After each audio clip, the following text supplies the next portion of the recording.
नमस्कार। आज हम एनसीईआरटी विज्ञान कक्षा 10 का अध्याय 13 हमारा पर्यावरण पर मिले कुछ नोट्स को समझने की कोशिश करेंगे। नमस्कार। हाँ, ये विषय ऐसा है जो हम सबको लगता है कि हम जानते हैं, पर इसकी गहराइयों में उतरें तो कई दिलचस्प बातें सामने आती हैं। बिल्कुल। तो चलिए बिना देर किए शुरू करते हैं। पहला ही शब्द है पारितंत्र या इकोसिस्टम। तो ये नोट्स पारितंत्र के बारे में क्या कहते हैं? नोट्स की पहली लाइन कहती है, किसी क्षेत्र के सभी जीव जैसे पौधे, जंतु, सूक्ष्म जीव और वातावरण के अजैव कारक जैसे ताप, वर्षा, हवा संयुक्त रूप से पारितंत्र बनाते हैं। ठीक है, ये तो हुई किताबी परिभाषा। अगर इसे किसी को आसान भाषा में समझाना हो तो? इसका आसान मतलब है किसी भी जगह पर रहने वाले सभी जीवित प्राणी और वहाँ की निर्जीव चीजें जैसे मौसम और हवा मिलकर उस जगह का पारितंत्र बनाते हैं। अच्छा, मतलब जीवित और निर्जीव दोनों? तो नोट्स में इन्हें अलग-अलग भी बताया गया है। हाँ, बिल्कुल। पहले हैं जैव घटक। पीडीएफ में लिखा है सभी जीवित चीजें जैसे पौधे, जानवर, बैक्टीरिया। तो इसका सीधा सा मतलब हुआ? इसका आसान मतलब है पारितंत्र में जो भी चीजें जीवित हैं उन्हें जैव घटक कहते हैं। और दूसरा फिर अजैव घटक होगा। सही। नोट्स कहते हैं सभी निर्जीव चीजें जैसे हवा, पानी, मिट्टी, सूर्य का प्रकाश। यानी पारितंत्र की सभी निर्जीव चीजों को अजैव घटक कहा जाता है। बिल्कुल। और यहाँ एक बहुत अच्छा चित्र भी है इसे समझाने के लिए। हाँ, दिख रहा है। इसमें क्या खास है? यहाँ चित्र में दिखाया गया है एक जंगल का दृश्य है जहाँ एक नदी बह रही है। एक हिरण नदी से पानी पी रहा है। पानी में मछलियां हैं और जमीन के नीचे सूक्ष्म जीव हैं। और सूरज की रोशनी भी पेड़ों पर पड़ रही है। हाँ, तो ये चित्र दिखाता है कि कैसे जीवित मतलब हिरण, पेड़, मछली और निर्जीव मतलब पानी, हवा, मिट्टी, ये सारी चीजें एक साथ रहती हैं और एक सिस्टम बनाती हैं। बहुत बढ़िया। अब आगे बढ़ते हैं। पारितंत्र के प्रकार भी होते हैं क्या? हाँ, नोट्स में दो मुख्य प्रकार बताए गए हैं। पहला है प्राकृतिक पारितंत्र। प्राकृतिक मतलब जो प्रकृति ने खुद बनाए हैं। एकदम। पीडीएफ में लिखा है ये प्रकृति में अपने आप मौजूद होते हैं। उदाहरण वन, तालाब, झील। तो इसका आसान मतलब यही हुआ कि ये वो पारितंत्र हैं जिन्हें प्रकृति ने खुद बनाया है, इंसानों ने नहीं। सही। और दूसरा है कृत्रिम पारितंत्र, जैसा कि नाम से ही जाहिर है, जिसे इंसानों ने बनाया हो, जैसे कोई बगीचा या खेत। बिल्कुल। पीडीएफ कहता है ये मानव द्वारा बनाए जाते हैं। उदाहरण बगीचा, खेत, जल जीवशाला यानी एक्वेरियम। तो इसका आसान मतलब है ये वो पारितंत्र हैं जिन्हें इंसानों ने अपनी जरूरत के लिए बनाया है। हाँ, अब इन पारितंत्रों में रहने वाले जीवों को उनके भोजन की आदत के आधार पर भी बांटा गया है। अच्छा, ये तो वही उत्पादक उपभोक्ता वाली बात हो गई। जी। सबसे पहले आते हैं उत्पादक यानी प्रोड्यूसर्स। पीडीएफ में लिखा है सूर्य के प्रकाश से अपना भोजन स्वयं बनाते हैं, जैसे हरे पौधे, नील हरित शैवाल। इसका आसान मतलब है ये वो जीव हैं जो अपना खाना खुद बनाते हैं, जैसे कि पेड़ पौधे। फिर आते हैं उपभोक्ता यानी कंज्यूमर्स, जो इन उत्पादकों को खाते हैं। सही। नोट्स में लिखा है भोजन के लिए उत्पादकों पर निर्भर रहते हैं, जैसे शाकाहारी, मांसाहारी। तो इसका आसान मतलब ये हुआ कि ये वो जीव हैं जो अपना भोजन खुद नहीं बना सकते और पौधों या दूसरे जानवरों को खाते हैं। और तीसरा और बहुत जरूरी वर्ग है अपघटक यानी डीकंपोजर्स का। अपघटक ये तो वो हुए जो मरी हुई चीजों को साफ करते हैं। बिल्कुल। पीडीएफ में लिखा है मरे हुए जीवों को सड़ाकर सरल पदार्थों में बदल देते हैं, जैसे जीवाणु, कवक। तो इसका आसान मतलब है ये वो सूक्ष्म जीव हैं जो मरे हुए पौधों और जानवरों को गलाकर वापस मिट्टी में मिला देते हैं। प्रकृति के रिसाइक्लर। बहुत अच्छे से समझाया। यहाँ भी एक चित्र है जो इस चक्र को दिखाता है। बताइए क्या है इस चित्र में? यहाँ चित्र में एक चक्र दिखाया गया है। सबसे नीचे उत्पादक है यानी एक पौधा। फिर एक तीर उपभोक्ता यानी एक हिरण की ओर जाता है, जिसका मतलब है हिरण पौधे को खाता है। अच्छा, है कि सड़ने के बाद जो पोषक तत्व बने वो वापस मिट्टी में मिल गए और पौधे के काम आ गए। एक पूरा चक्र। कमाल है, कुछ भी बेकार नहीं जाता। इसी से तो आहार श्रृंखला बनती होगी। बिल्कुल। अगला टॉपिक वही है, आहार श्रृंखला और पोषी स्तर। तो आहार श्रृंखला की परिभाषा क्या दी है नोट्स में? पीडीएफ में लिखा है जीवों की एक श्रृंखला जिसमें एक जीव दूसरे को खाकर ऊर्जा प्राप्त करता है। मतलब ये एक लिस्ट है कि कौन किसको खाता है? हाँ, एक तरह से। और इस श्रृंखला के हर स्टेप को एक नाम दिया गया है। क्या? पोषी स्तर। पीडीएफ में लिखा है आहार श्रृंखला का हर चरण या कड़ी एक पोषी स्तर यानी ट्रॉफिक लेवल बनाता है। अच्छा, तो आहार श्रृंखला के हर कदम को एक पोषी स्तर कहते हैं? जी, यहाँ एक पिरामिड का चित्र है जो इसे बहुत अच्छे से समझाता है। पिरामिड, उसमें क्या है? इस पिरामिड में 4 स्तर हैं। सबसे नीचे पहले पोषी स्तर पर उत्पादक हैं, यानी घास। ठीक है, वो बेस है। उसके ऊपर प्राथमिक उपभोक्ता है, जैसे एक टिड्डा जो घास खाता है। ये दूसरा स्तर हुआ। उसके ऊपर द्वितीयक उपभोक्ता, जैसे मेंढक जो टिड्डे को खाता है। और सबसे ऊपर तृतीयक उपभोक्ता, जैसे सांप जो मेंढक को खाता है। समझ गया। तो ऊर्जा का प्रवाह नीचे से ऊपर की ओर हो रहा है। बिल्कुल, और ऊर्जा का ये प्रवाह ही अगला टॉपिक है, पारितंत्र में ऊर्जा का प्रवाह। इसमें सबसे पहली और जरूरी बात क्या है? सबसे जरूरी बात यह है कि ये प्रवाह हमेशा एक ही दिशा में होता है। नोट्स कहते हैं ऊर्जा का प्रवाह हमेशा एक ही दिशा में होता है, उत्पादक से उपभोक्ता की ओर। ये वापस नहीं लौटते। अच्छा, ये एक तरफा रास्ता है। इसका आसान मतलब हुआ कि ऊर्जा हमेशा पौधे से जानवर की तरफ जाती है, कभी उल्टी दिशा में नहीं जाती। एकदम, लेकिन यहाँ ऊर्जा के इस्तेमाल को लेकर कुछ बहुत ही दिलचस्प नियम है। नियम? कैसे नियम? पहला है 1% का नियम। पीडीएफ में लिखा है हरे पौधे सूरज से मिलने वाली ऊर्जा का केवल 1% भाग ही खाद्य ऊर्जा में बदल पाते हैं। सिर्फ 1%? ये तो बहुत कम है। हाँ, इसका आसान मतलब है पौधे सूरज की बहुत थोड़ी सी ऊर्जा का ही इस्तेमाल खाना बनाने के लिए कर पाते हैं। और दूसरा नियम क्या है? वो और भी ज्यादा चौंकाने वाला है। उसे 10% का नियम कहते हैं।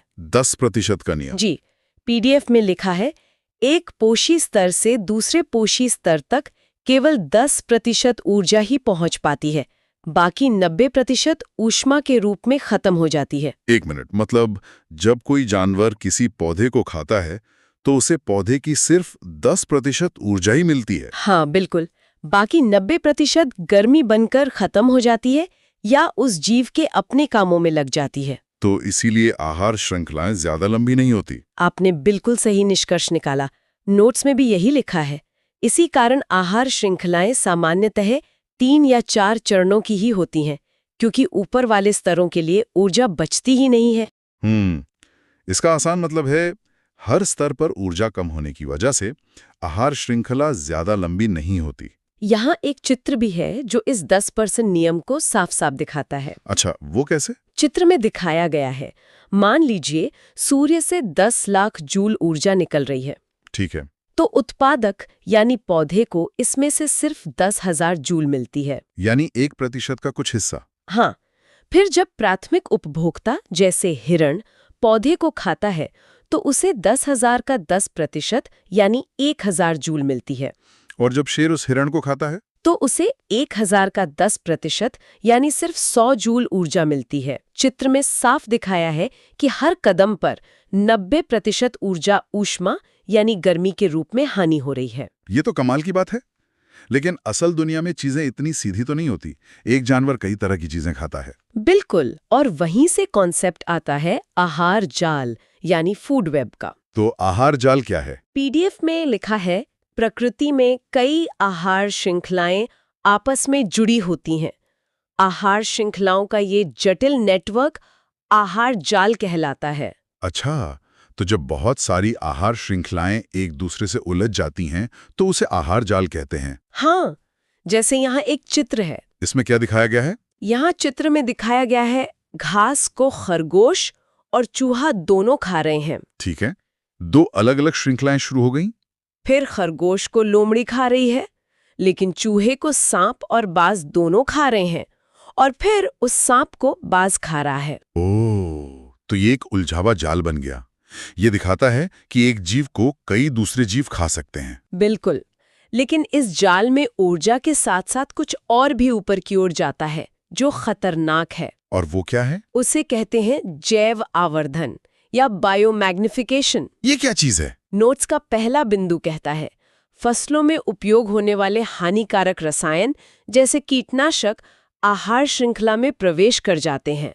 मतलब खेतों में जो जहरीले केमिकल डाले जाते हैं वो खाने के जरिए जीवों के शरीर में चले जाते हैं। और समस्या ये है कि ये शरीर में घुलते नहीं हैं।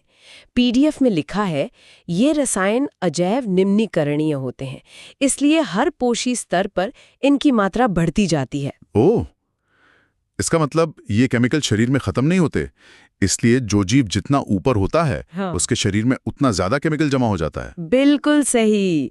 और इसी से जुड़ी सबसे चिंता की बात अगले बिंदु में है। वो क्या है? पीडीएफ में लिखा है मनुष्य आहार श्रृंखला में सबसे ऊपर है, इसलिए इन रसायनों की सबसे अधिक मात्रा हमारे शरीर में जमा हो जाती है। ये तो बहुत डरावनी बात है। मतलब क्योंकि इंसान भी इस श्रृंखला का हिस्सा है, सबसे ज्यादा हानिकारक केमिकल इंसानी शरीर में इकट्ठा होते हैं। हाँ, और यहाँ एक पिरामिड का चित्र इसे दिखाता है। क्या है उस पिरामिड में? दिखाया गया है कि सबसे नीचे पानी में कुछ केमिकल हैं। छोटी मछलियां उसे पीती हैं तो केमिकल उनमें जमा हो जाता है। ठीक है। फिर बड़ी मछलियां छोटी मछलियों को खाती हैं तो उनमें और ज्यादा केमिकल जमा हो जाता है।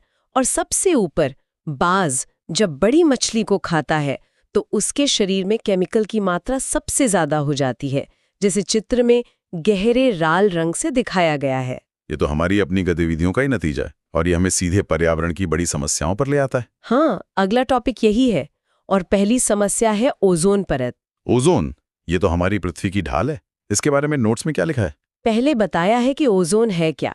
पीडीएफ में लिखा है ओजोन O3 ऑक्सीजन के 3 परमाणुओं से मिलकर बनता है। ठीक है, यानी O2 से O3 बनता है। हाँ, इसका आसान मतलब है ओजोन एक गैस है जिसका एक अणु ऑक्सीजन के 3 परमाणुओं से बनता है। और इसका काम क्या है? पीडीएफ में लिखा है ये वायुमंडल के ऊपरी स्तर में एक परत बनाती है जो सूर्य से आने वाली हानिकारक पराबैंगनी यूवी विकिरण से पृथ्वी की रक्षा करती है। तो ये एक छाते की तरह काम करती है और हमें सूरज की खतरनाक किरणों से बचाती है। अगर ये न बचाए तो क्या होगा? नोट्स कहते हैं ये यूवी विकिरण मनुष्यों में त्वचा का कैंसर उत्पन्न कर सकती है। बाप रे, मतलब अगर ये किरणें हम तक पहुंच जाएं तो स्किन कैंसर हो सकता है। जी, और समस्या यही है कि हम इंसानों की वजह से इस परत को नुकसान पहुंच रहा था। हाँ, CFCs की वजह से। बिल्कुल। पीडीएफ में समस्या के बारे में लिखा है क्लोरोफ्लोरोकार्बन CFCs जैसे मानव निर्मित रसायन इस परत को नुकसान पहुंचा रहे हैं। इनका उपयोग रेफ्रिजरेटर अग्निशमन में होता था। तो इसका आसान मतलब यह है कि फ्रिज और AC में इस्तेमाल होने वाली CFC गैस ओजोन परत को खत्म कर रही थी। हाँ, लेकिन अच्छी बात यह है कि इसका समाधान खोजा गया। नोट्स कहते हैं समाधान 1987 में संयुक्त राष्ट्र पर्यावरण कार्यक्रम UNEP में CFC के उत्पादन को सीमित करने पर सहमति बनी। अच्छा, तो इस समस्या को रोकने के लिए 1987 में सभी देशों ने मिलकर CFC का इस्तेमाल कम करने का फैसला किया। जी, यहाँ एक चित्र भी है जो पूरी समस्या दिखाता है। उसमें क्या है? यहाँ चित्र में दिखाया गया है पृथ्वी के चारों ओर एक सुरक्षा कवच है, यानी ओजोन परत। पृथ्वी से CFC जैसा धुआं उठकर इस परत में एक छेद कर रहा है और उस छेद से सूर्य की बैंगनी रंग की हानिकारक यूवी किरणें धरती पर आ रही हैं। बहुत साफ तरीके से समझाया है। अब दूसरी बड़ी समस्या पर आते हैं, कचरा। हाँ, कचरा प्रबंधन। नोट्स कहते हैं हमारे दैनिक क्रियाकलापों में बहुत से अनुपयोगी पदार्थ उत्पन्न होते हैं जिन्हें कचरा या अपशिष्ट कहते हैं। सीधा सा मतलब है कि हम रोजमर्रा के जीवन में जो बेकार चीजें फेंकते हैं वही कचरा है। बिल्कुल। और ये कचरा 2 तरह का होता है। पहला है जैव निम्नीकरणीय यानी बायोडिग्रेडेबल, जो गल जाता है। हाँ, पीडीएफ में लिखा है वे पदार्थ जो जैविक प्रक्रम जीवाणुओं द्वारा से अपघटित हो जाते हैं। उदाहरण सब्जियों के छिलके, कागज, सूती कपड़ा। तो इसका आसान मतलब है यह वो कचरा है जो समय के साथ अपने आप गलकर मिट्टी में मिल जाता है। हाँ, और यहाँ चित्र में एक सेब का बचा हुआ टुकड़ा, एक अखबार और कपड़े का टुकड़ा इसके उदाहरण के तौर पर दिखाए गए हैं। और दूसरा प्रकार है अजैव निम्नीकरणीय यानी नॉन बायोडिग्रेडेबल। पीडीएफ में लिखा है वे पदार्थ जो जैविक प्रक्रम से अपघटित नहीं होते और पर्यावरण में लंबे समय तक बने रहते हैं। उदाहरण प्लास्टिक, कांच, धातु। यानी ये वो कचरा है जो हजारों साल तक वैसे का वैसा ही पड़ा रहता है और गलता नहीं है। एकदम। इसके उदाहरण के लिए चित्र में एक प्लास्टिक की बोतल, टूटी कांच की बोतल और एक एल्यूमिनियम कैन दिखाया गया है। ये अंतर समझना बहुत जरूरी है। क्या नोट्स में इससे जुड़ा कोई और उदाहरण भी है? हाँ, एक क्रियाकलाप के जरिए इसे समझाया गया है। अच्छा। पहला बिंदु है जल जीवशाला यानी एक्वेरियम के बारे में। लिखा है यह एक मानव निर्मित कृत्रिम पारितंत्र है। इसका आसान मतलब है मछली घर एक ऐसा पारितंत्र है जिसे इंसानों ने बनाया है। और दूसरा बिंदु कचरे के गड्ढे के बारे में है। लिखा है कचरा गड्ढा जैव निम्नीकरणीय कचरा रसोई खाद बन जाता है, जबकि अजैव निम्नीकरणीय प्लास्टिक वैसा ही रहता है। मतलब अगर हम गड्ढे में कचरा डालें तो सब्जियों के छिलके खाद बन जाएंगे, पर प्लास्टिक की थैली वैसी पड़ी रहेगी। बिल्कुल। यहाँ एक चित्र है जिसमें कचरे का गड्ढा दिखाया गया है। एक तरफ केले के छिलके और सब्जियां गल रही हैं और केंचुए उन्हें खाद बना रहे हैं। दूसरी तरफ प्लास्टिक की थैली और बोतल बिना किसी बदलाव के पड़े हुए हैं। ये अंतर को बहुत साफ करता है। नोट्स में एक और दिलचस्प उदाहरण है ट्रेनों में इस्तेमाल होने वाले कप का। हाँ, वो बहुत अच्छा उदाहरण है ये समझने के लिए कि हमारे फैसलों का असर पर्यावरण पर कैसे पड़ता है। क्या लिखा है उसमें? पीडीएफ में लिखा है पहले कांच, फिर प्लास्टिक, कचरा बढ़ा, फिर मिट्टी के कुल्हड़, उपजाऊ मिट्टी का नुकसान और अब कागज के कप इस्तेमाल हो रहे हैं। ये दिखाता है कि कैसे हमारे छोटे छोटे बदलाव पर्यावरण पर बड़ा असर डालते हैं। वाह, इसका आसान मतलब है ट्रेनों में कप का बदलना ये सिखाता है कि हमारी छोटी छोटी आदतें भी पर्यावरण को फायदा या नुकसान पहुंचा सकती हैं। यहाँ एक चित्र भी है जिसमें चारों तरह के कप दिखाए गए हैं। कांच का ग्लास, प्लास्टिक कप, मिट्टी का कुल्हड़ और कागज का कप। और तीर दिखाते हैं कि समय के साथ कैसे एक के बाद एक का इस्तेमाल हुआ। ये तो बहुत गहरी बात है। तो अब हम अध्याय के अंत में आ गए हैं। इसका सार क्या है? आपने क्या सीखा सेक्शन में इसका सार दिया है। मैं एक एक करके पढ़ती हूँ। जरूर। पहला बिंदु, पारितंत्र में जैविक और अजैविक घटक एक दूसरे पर निर्भर होते हैं। इसका आसान मतलब है पारितंत्र में जीवित और निर्जीव चीजें एक दूसरे के बिना नहीं रह सकती। दूसरा, ऊर्जा का प्रवाह एक पोषी स्तर से दूसरे में जाने पर कम होता जाता है। 10% नियम, यानी आहार श्रृंखला में ऊपर जाने पर ऊर्जा घटती जाती है। तीसरा, मनुष्य की गतिविधियां पर्यावरण पर गहरा प्रभाव डालती हैं। इसका मतलब है हमारे कामों का पर्यावरण पर बहुत असर पड़ता है। चौथा बिंदु, CFCs जैसे रसायनों ने ओजोन परत को नुकसान पहुंचाया है। मतलब CFC गैसों के कारण ओजोन परत में छेद हुआ है। पांचवा, हमारे द्वारा उत्पन्न कचरा जैव निम्नीकरणीय या अजैव निम्नीकरणीय हो सकता है। यानी हम दो तरह का कचरा पैदा करते हैं, एक जो गल जाता है और दूसरा जो नहीं गलता। और छठा बिंदु, कचरे का सही निपटान एक गंभीर पर्यावरणीय समस्या है। जिसका मतलब है कि कचरे को सही तरीके से ठिकाने लगाना पर्यावरण के लिए एक बड़ी चुनौती है। बिल्कुल। और अंत में एक लाइन लिखी है, रिवीजन के लिए सर्वश्रेष्ठ। और इसका मतलब तो साफ ही है कि ये सभी बिंदु अध्याय को जल्दी से दोहराने के लिए सबसे अच्छे हैं। इसी के साथ अध्याय 13 हमारा पर्यावरण के सभी महत्वपूर्ण बिंदु समाप्त होते हैं। उम्मीद है आपको सब कुछ स्पष्ट रूप से समझ आया होगा। बहुत बहुत धन्यवाद। अगर आपको इसी तरह आसान भाषा में पढ़ना अच्छा लगता है तो इस चैनल को अभी सब्सक्राइब कर लीजिए। अगर आप सभी सब्जेक्ट्स के नोट्स चाहते हैं तो वीडियो के डिस्क्रिप्शन बॉक्स को जरूर चेक करें।